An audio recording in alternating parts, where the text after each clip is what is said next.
There was once a village by the sea, where the people lived in prosperity. The ocean was generous and the fish were plentiful, but the villagers were given a command from God: do not fish on the Sabbath. As time passed, the villagers began to notice something peculiar.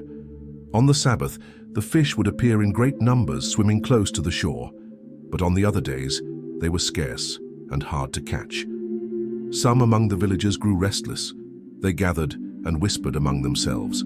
Look at the fish. They come so easily on the Sabbath, yet we must let them go. This is too great a temptation to resist. A group decided to find a way around the command. On Friday evening, they quietly laid their nets in the water, leaving them until Sunday morning. We are not fishing on the Sabbath. They reasoned.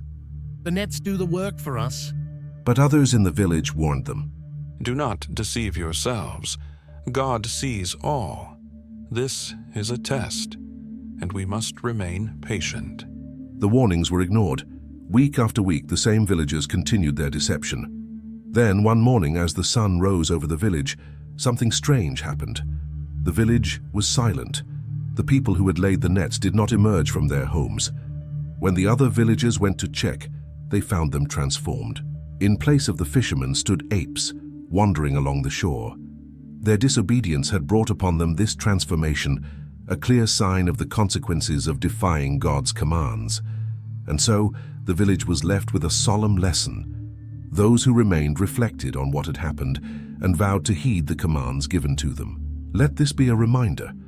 Sometimes we think we can trick God by bending the rules or playing mind games, but we forget that He is the Creator and knows all.